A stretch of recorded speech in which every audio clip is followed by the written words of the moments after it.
excited to show you this Supergirl look for Halloween. If you're new to my channel, I love to post Halloween looks each year. You can check out my other videos down below. Hit that subscribe button so you don't miss out on new videos, and let's go ahead and get started. First, we'll be working with flesh-colored liquid latex. This is from Spirit Halloween. So we're using liquid latex here because you're essentially laying down a new layer of skin that you can mold, peel, scrape away, cut holes into, etc. instead of your own skin. So just pour the product into a bowl, mix it around well, make sure your face is clean because the liquid latex will adhere better when your skin is dry and cleaned. And if you're worried about possibly getting this into your hair, just apply some Aquaphor or Vaseline to your hairline to prevent it from sticking there, and also just throw your hair back into a ponytail or a bun or something like that. Then you can lightly dab the tip of your sponge into the liquid latex. I like this one with the handle because it is easier to control. And then start applying your first thin layer onto your face, spreading it out evenly, and again making sure to avoid the eye area and hairline. You can tell when the first layer has dried because you'll touch it and it won't be sticky anymore, and also it will have slightly changed in color and it'll become darker. So once it has officially dried down, then you can continue building another layer on top of it, about the same kind of thinness and consistency. I did about 4 to 5 layers in total, and I kept it near the center of the wound. So the outer corners all the way around were much thinner, maybe only like 1 or 2 layers I did, and I feel like it just kind of helped to give a nice tapering effect down to my actual skin. Before the liquid latex dries, you can also use your fingers to help blend it in instead of the sponge. I felt this really helped around the outer corner areas too. It gives a very realistic feel, especially once you have your foundation on. So now I'm blocking out my eyebrows with a few layers of really bright concealer, as well as the face powder from Spirit Halloween to help set them in place before I draw them on. I am really excited, guys, because this video is in partnership with Spirit Halloween. So all the makeup that I am using in this video, as well as the kits, the creams, will be listed in the description box down below for you guys, as well as a 20% off coupon code that they gave me. So make sure you guys click the link, check out Spirit Halloween, use the coupon code. They have so many cute costumes, and I did get this Supergirl one from there, and it is amazing quality. I highly recommend it. Okay, going in now with a light ash brown shade. Went for a more rounded, youthful, natural kind of shape. Now I'm priming my lids with the concealer and again with the face powder from Spirit Halloween to set the concealer in place. And here is a great time where you can go back in with another layer of liquid latex, because while you're working on the eyes, you can wait for that to dry and go in with more layers. You don't have to sit around and wait for this to dry. You can do other things and work on other parts of your makeup. So for the eyeshadows, guys, it's very simple. I basically worked with browns. I'm first starting with a very light brown in the crease, going from inner to outer corner and making sure to really wing it out past my natural eye shape. Dark chocolate brown, and by the way, all these eyeshadows are matte.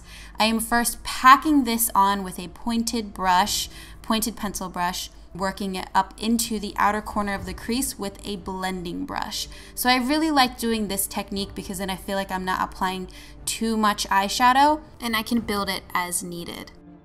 Then I'm working through black, but I'm using a very, very loosely packed brush to do this, keeping this very close to that lash line there and just only slightly working it up into the outer corner. A matte ivory shade to the inner corners with my fingertip, and then I did a winged eyeliner all the way into that inner corner with a black cream.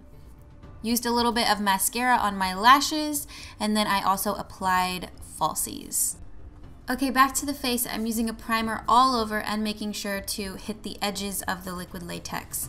Then I am using a full coverage liquid foundation, and I'm going to be blending it in with the Spirit Halloween blending sponge. And this guy is awesome. He works really well for getting a really nice, even, flawless looking foundation. So apply this on top of the liquid latex as well. You want to do exactly what you always do, just pretend like the liquid latex is not there, because you want it to look as natural and real as possible. Applied concealer to the high points of my face and then set it with the Spirit Halloween setting powder. Contoured the outer corners of my face with a matte taupe shade.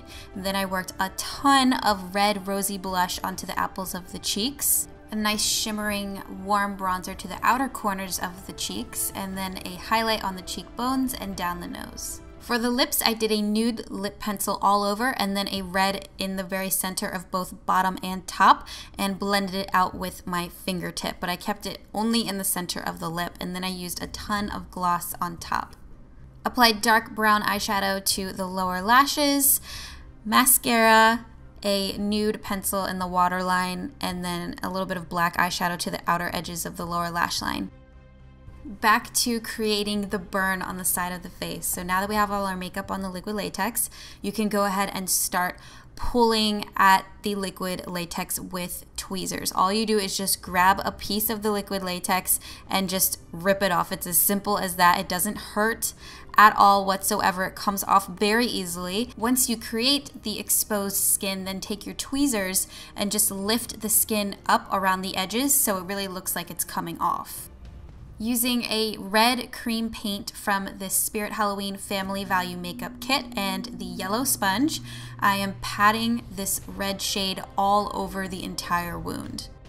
Then using the black sponge, I dipped it in a little bit of water, picked up a bit of that red cream paint as well, and dotted this all over for a splattered blood kind of effect.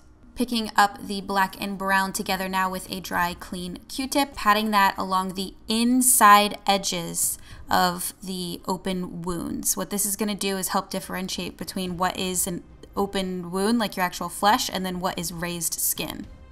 I like to just kind of pat that in with my finger after I lay it down so that it's not such a harsh black line. Also picking up the brown cream paint and applying this with a blending brush to help create some depth and shadows to the burn.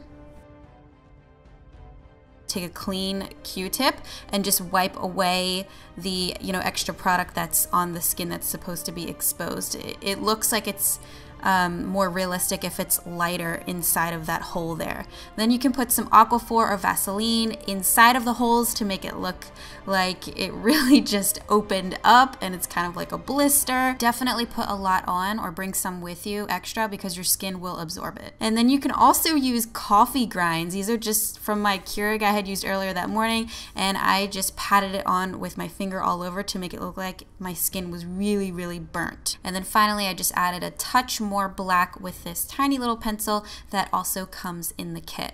And that is it for this entire makeup look. Hopefully you guys enjoyed it. Please leave a thumbs up down below if you did. Don't forget to subscribe, and I'll see you guys next time.